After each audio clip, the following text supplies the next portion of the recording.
जय श्री गणेशाय, जय श्री कृष्णा। शिव भक्ति कथाओं में आप सभी श्रोताजनों को मेरे चैनल में स्वागत है। आज मैं आप सभी को एक दिव्य शिव भक्त का रोचक कथा सुनाएंगे, जो एक उच्च स्तर का शिव भक्त होने का बाद भी सर्प के जीवन बिताना पड़ा। प्राचीन काल में नहुस नामक एक परम शिव भक्त और प्रजापालक राजा थे, जो कि खुद तो शिव आराधना करते थे और प्रजाजनों को भी शिव आराधना से प्रेरित करते थे। प्रजाजन राजा नहुस के हमेशा जय जयकार देते थे। प्रजाजन बहुत ही खुश थे नहुस के राज कार्यों में। प्रजाजन स्वर्गतुल्य सुख प्राप्त कर रहा था। एक दिन राजा नहुस भगवान भोलेनाथ का पूजा आराधना कर रहा था। उस समय भगवान भोलेनाथ प्रकट होते हैं और बताते हैं, नहुस, तुम्हारा हर कार्यों और भक्ति से मैं अत्यंत प्रसन्न हुआ, तुम वर मांगो। नहुस बताता है, मेरे को हमेशा आपका चरणों में स्थान दीजिए प्रभु, और कुछ नहीं चाहते। भगवान भोलेनाथ बताते हैं, तुम इतना पूर्ण संचय कर लिया, तुम 100 शरीरों में स्वर्ग में जा सकते हो। नहुस बताया, मैं सामान्य मनुष्य के स्वर्ग में जाने का मेरा कोई अभिलाषा नहीं है प्रभु, अगर आप चाहते हो तो उचित है। भगवान भोलेनाथ आशीष देते हुए चला जाते हैं। स्वर्ग में देवराज इंद्र के पास नारद मुनि आके राजा नहुस के वर्णना देते हैं, जे किस तरह राजा नहुस भोलेनाथ का वरदान पाके 100 शरीरों में स्वर्ग में आने की अधिकारी बन गया।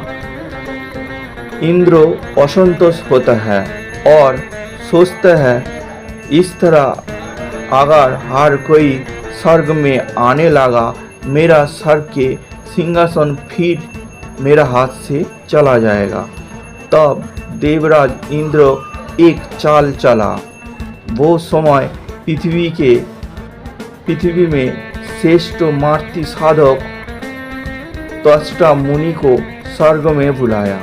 देवराज त्वष्टा मुनि को बताया, मुनिवर, मैं हमेशा चिंता में रहता हूँ, मेरा ये स्वर्ग से। मुनिवर बताया, क्यों? देवराज बताया, हर कोई आके स्वर्ग को अधिकार करने की प्रयासों में रहते हैं। आपका तांत्रिक शक्ति से स्वर्ग के ऊपर एक दिव्य कवच निर्माण कीजिए। त्वष्टा मुनि बताया, देवराज, स्वयं ब्रह्मदेव सृष्टिकर्ता होके जब ऐसा कार्य नहीं किया तो मैं भी ये कार्य नहीं करेंगे। ऐसा कार्य करने से विधि का विधानों में अवरोध उत्पन्न होगा और मेरा मातृ शक्ति का अपमान होगा। देवराज ये सुन के त्वष्टा मुनि को स्वर्ग से अपमानित करके स्वर्ग से बहिष्कृत करते हैं। त्वष्टा मुनि क्रोध में बताते हैं, ठीक है, मैं ये अपमान का प्रतिशोध जरूर लेंगे। ऐसा बता के त्वष्टा मुनि स्वर्ग से पृथ्वी और प्रस्थान करते हैं। त्वष्टा मुनि पृथ्वी में महायज्ञ करने लगा, जिससे समस्त देवगण भयभीत होने लगा। इंद्र तत्क्षणात अग्निदेव, वायुदेव, वरुण देव को भेज देते हैं त्वष्टा मुनि का हवन स्थल ध्वंस करने को, लेकिन समस्त देवगण असफल हुआ और त्वष्टा मुनि हवन संपूर्ण कर लेते हैं। त्वष्टा मुनि के हवन स्थल से एक त्रिशिरा नामक दिव्य बालक का आविर्भाव होता है, लेकिन इंद्र ने छल से त्रिशिरा को वध कर देते हैं। फिर त्वष्टा मुनि अपना उग्र क्रोध में जगत स्थल से दोबारा एक शक्तिशाली और पराक्रमी वित्तासुर नामक असुर का निर्माण करते हैं और उसको आदेश देते हैं, तुम ब्रह्मदेव का तप करके अमृत प्राप्त करो। फिर वृत्तासुर ब्रह्मदेव का तप करके ब्रह्मदेव को प्रसन्न कर लेते हैं और उससे अमृत तुल्य वर प्राप्त करते हैं, जिससे किसी भी प्रकार काष्ठ और लोहे के अस्त्र शस्त्र और दिन और रातों में उसका मृत्यु संभव नहीं है। ये संवाद सुन के इंद्र भयभीत हो जाते हैं। वृत्तासुर इंद्र को हरा के इंद्र को ग्रास कर लेते हैं, जिससे समस्त देवतागण त्राही त्राही करते करते देवगुरु बृहस्पति का पास आ जाते हैं और इस समस्या का उपाय पूछते हैं। गुरु बृहस्पति बताते हैं ये आदि शक्ति का लीला है, केवल आदि शक्ति ही इस समस्या से मुक्त होने का राज बता सकते हैं। इंद्र की धर्मपत्नी इंद्राणी ने माता आदि शक्ति से प्रार्थना करते हैं इंद्र की सुरक्षा हेतु।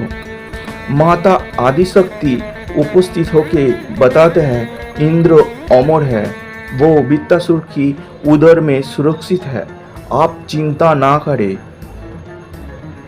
माता जोगमाया की लीला से वृत्तासुर की नींद के समय इंद्र सुरक्षित अवस्थाओं में उसका मुंह से निकल के कोई सुरक्षित स्थान में छुप जाते हैं। देवराज इंद्र भोलेनाथ का पास आश्रय लेते हैं और भोलेनाथ से आग्रह करते हैं वृत्तासुर का अत्याचार से कैसे बचे।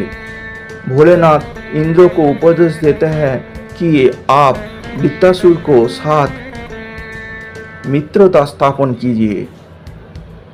इंद्र छल करके वृत्तासुर के साथ मित्रता स्थापन करने में कामयाब हो जाते हैं और उसका वज्र से संध्या का समय वध कर देते हैं। फिर त्वष्टा मुनि इंद्र को ब्रह्म हत्या की शाप दे देते हैं। इंद्र को ब्रह्म हत्या की पाप लगते ही जिसे इंद्र बदसूरत हो जाते हैं और इंद्र को कुरूप देख के सारे देवता दूर भाग जाते हैं। देवराज इंद्र ने फिर मान सरोवर में ब्रह्म हत्या की पाप से मुक्त होने के लिए भोलेनाथ का घोर तप करने लगते हैं। इंद्र की सिंहासन खाली होने से देवगुरु बृहस्पति और सप्तऋषि ने निर्णय लिया एकमात्र राजा नहुस ही देवराज की पद संभाल सकते हैं। इसका बाद नहुस देवराज होते हैं, लेकिन राजा नहुस के पास देवराज की प्रिय नर्तकी अप्सराएं और इंद्राणी आने में अस्वीकार कर देते हैं। राजा नहुस इंद्राणी के पास जाके इसका कारण पूछते हैं। इंद्राणी बताते हैं मैं एक पतिव्रता स्त्री हूँ, जिस वजह से मैं आपका साथ इंद्रासन में बैठ नहीं सकते हैं। फिर राजा नहुस इंद्राणी को देख के इंद्राणी के रूप में मोहित होके काम वासनाओं से विवाह की प्रस्ताव देते हैं। इंद्राणी समझ जाते हैं राजा नहुस का मनसा, फिर छल पूर्वक बताते हैं अगर आपको सप्तऋषि पालकी से मेरा पास उपस्थित करेंगे तो मैं आपसे विवाह कर लेंगे।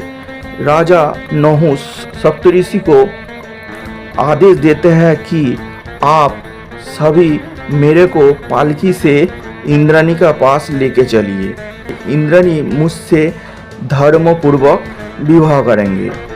शिव भक्त नहुस के ये आचरण से सप्तऋषि हतभाग हो जाते हैं, लेकिन सप्तऋषि ने ये बात नकार देते हैं और बताते हैं राजन हम सप्तऋषि ये कार्य नहीं कर सकते हैं। लेकिन राजा नहुस ने सप्तऋषि को जोरपूर्वक जाने के लिए बताते हैं। सप्तऋषि ने राजा नहुस के पालकी के भार नहीं संभाल सकते हैं, जिस वजह से नहुस पालकी से गिर जाते हैं। फिर नहुस क्रोधवशत सप्तऋषि को अत्याचार करते हैं।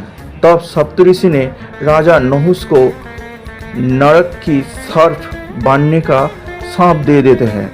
राजा नहुस सर्प बन जाता है। इधर इंद्र ने मान सरोवर में भगवान भोलेनाथ का पंचाक्षर मंत्र उच्चारण करते करते ब्रह्म हत्या पाप से मुक्त हो जाता है और पूर्ण स्वर्ग अधिपति हो जाता है। इस कथाओं से आप सभी को पास में 3 प्रश्नों रखता हूँ। जिसका पास तीनों में से एक प्रश्नों का उत्तर है वो कमेंट बॉक्स में जरूर लिखें। प्रथम प्रश्न, स्वर्ग में त्रष्टा ऋषि को जाना उचित था? द्वितीय प्रश्न, देवराज इंद्र का क्या गलती थी जिसे उसको ब्रह्म हत्या का पाप लगा? तृतीय प्रश्न, राजा नहुस का मुख्य अपराध क्या थी? आज के लिए इतना ही। अगर मेरा वीडियो अच्छा लगे तो लाइक, कमेंट, शेयर और सब्सक्राइब जरूर कीजिए। धन्यवाद।